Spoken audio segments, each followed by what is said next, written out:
Are you curious about how to faint with attention? Do you enjoy watching people fall?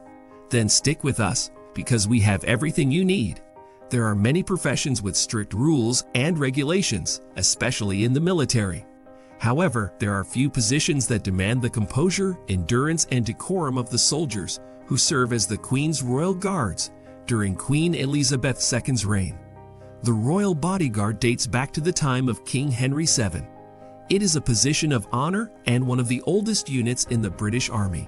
Royal Guards must follow various protocols, including refraining from smiling and logging, remaining impassive to the people around them, forgoing bathroom breaks, and even learning to faint correctly.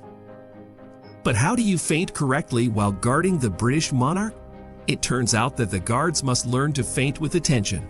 That's why these poor souls often end up face down with their arms along their sides.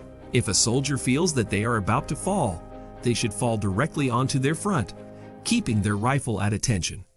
As Major Di Bevan of the Welsh Guards revealed, it is likely to involve a broken nose and the loss of several teeth. This happens often. One of the guards who was keeping vigil over Queen Elizabeth II's coffin at the Palace of Westminster fainted in front of a large crowd of shocked spectators, many of whom had spent hours in line to pay homage to the Queen. The live streaming of the event was momentarily interrupted when police officers intervened to assist. The other guards remained at attention, as per protocol. Soldiers from the Sovereign Guard, the Household Division, and the Yeoman Warders of the Tower of London keep vigil over the Queen's coffin for 24 hours, a day while she lies in state. They stand completely still at each corner of the coffin's podium, rotating every 20 minutes, but completing a total of 6 hours of duty for each shift. But how can the guards avoid fainting in the first place?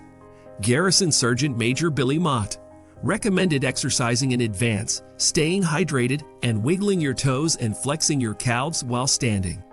He explained, if you're resting on your heels, the blood doesn't flow back to the brain. If you hydrate, wiggle your toes, you've eaten breakfast, then you're fine.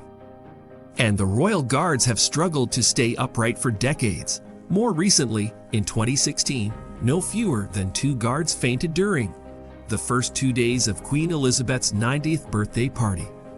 The first casualty of uprightness fell to the ground outside St. Paul's Cathedral, and the second during the Trooping the Colour Parade.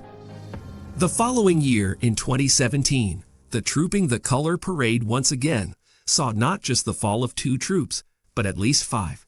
A spokesperson at the time said, "We can confirm that during the Queen's birthday parade today, a small number of soldiers fainted. It's an extremely hot day and everyone was removed from the parade and checked by medical staff, where they were hydrated." It's not just the British Royal Guards who are known for falling during long ceremonies. During the christening of Sweden's Prince Julian in 2021, a guard fainted flat on his back before the ceremony even began. 3 years earlier, in 2018, a Swedish Royal Guard fainted during the christening of Princess Adhere. Then Denmark saw one of its proud soldiers fall to the ground during the gala for Queen Margaret. He was dragged away before guests began to arrive. With all these soldiers falling left and right, it makes sense that there are strict protocols on how to fall forward and at attention. In this way, the fallen soldiers' comrades can better avoid the body, while an attendant rushes to remove traces before too many photos are taken. Perhaps the Army could take a step further and invest in lighter uniforms.